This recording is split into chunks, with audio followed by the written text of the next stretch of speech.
So, we just finished up one introductory lesson on deconstructionism.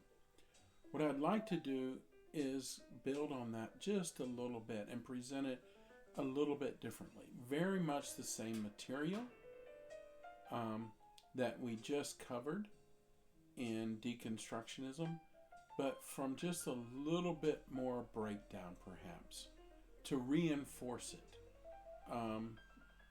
So, welcome to Coach B's studio, and where stories transform lives.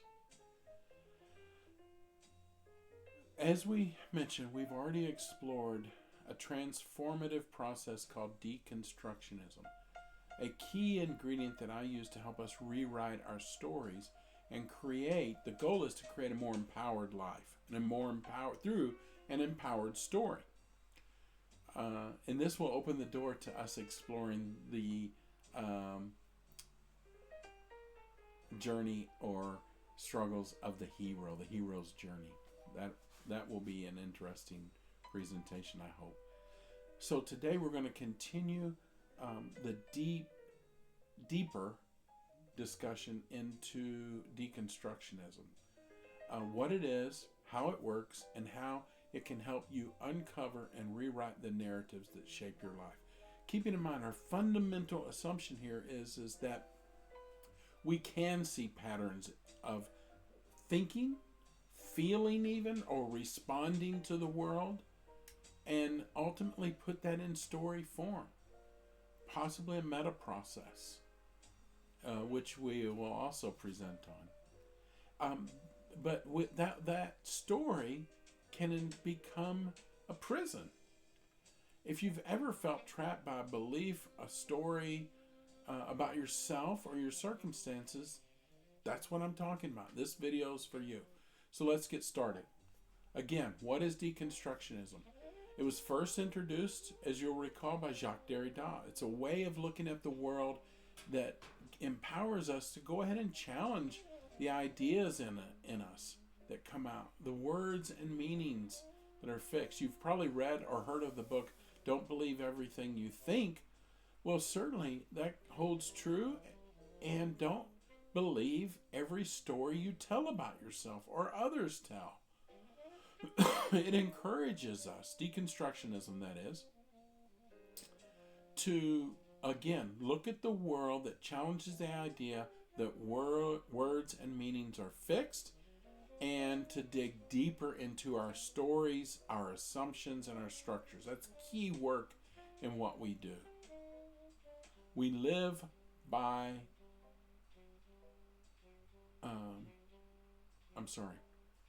it encourages us to dig deeper into the stories, assumptions, and structures we live by to uncover the hidden contradictions, the incongruencies, the lack of consistency, the biases, limiting beliefs. At its core, deconstructionism is about breaking down complex ideas and stories and rebuilding them in a way that aligns to a truth that serves you better. We're not talking about distortion. We are not talking about lying or fabrication or anything that isn't in the realm of being truthful. We're empowering you to a better narrative, thereby a better life to thrive. In therapy, this means questioning the very narratives we've been living by. For example, have you ever thought, I'm not good enough, or I have to be perfect to be loved? These beliefs don't come out of nowhere. They're shaped by culture, family, and personal experiences.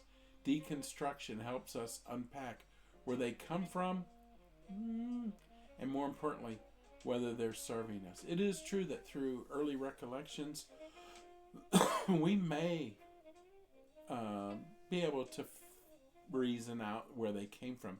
But I'm reminded of that beautiful story with in Marvel where Thor and I think it's the Guardians of the Galaxy, are going to travel to forge a new weapon for Thor, I think. And they find out that they're going to travel nowhere. And of course, they do the routine back and forth. And that's kind of where we might say therapist and psychology goes. Nowhere. Nowhere is actually a place. It's a place that inappropriately interprets and assigns meaning to the events that have happened to us. I love that idea. More on that maybe later. But how does deconstructionism work in therapy? 5 steps. First, start by noticing the story. And that often can happen when you're telling your story to, say, me. I might give feedback, or you might write it down. And in saying it aloud, you hear yourself and think, that doesn't seem right, even though when I thought it, it sounded good, but when I said it, not so good. Is it absolutely true? Unpack it. Look for contradictions or hidden assumptions.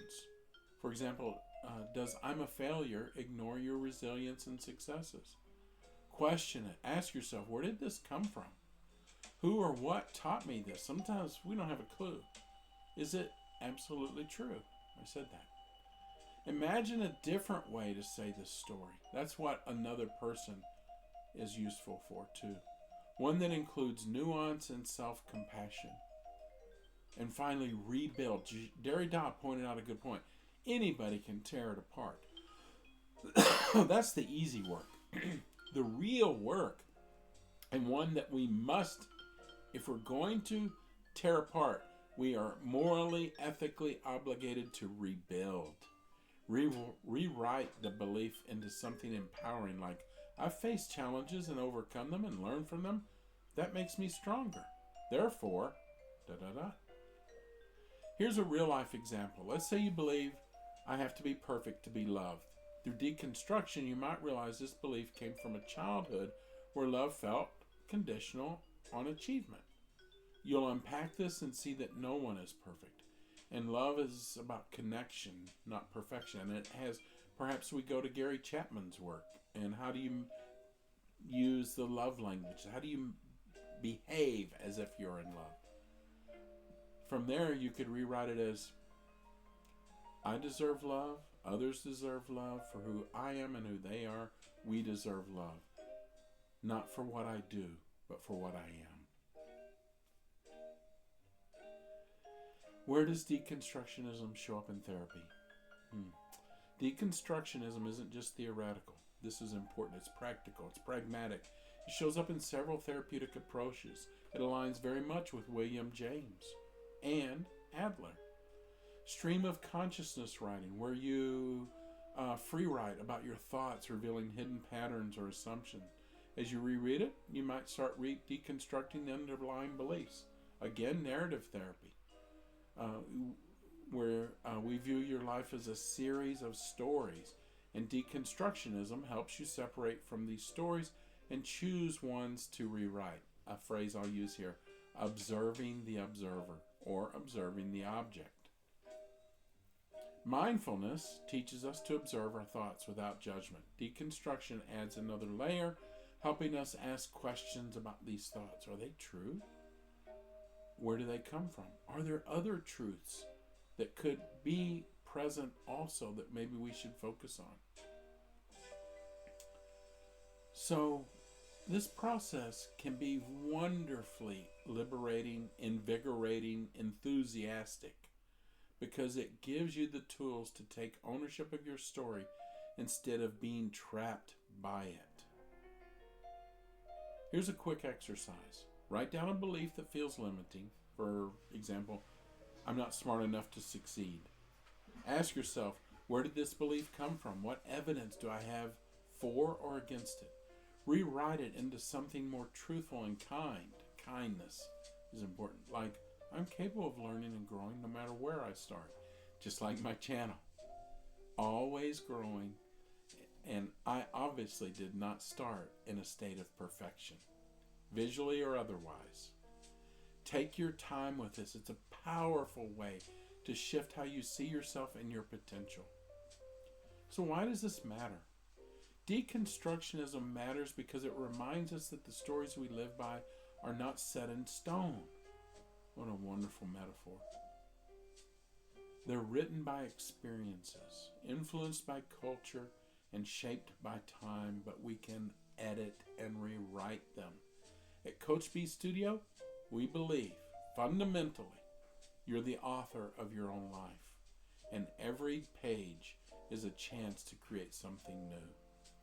So, as always, subscribe to Coach B Studio for tools and insights to rewrite your story and transform your life to where you would like it to go, where practically any good thing you might be able to accomplish. Thank you for joining me today. If you found this helpful, leave a comment or share your own story. Until next time, remember, you are the author and your story is still unfolding. As always, grow, connect, and thrive one story at a time, one play activity at a time.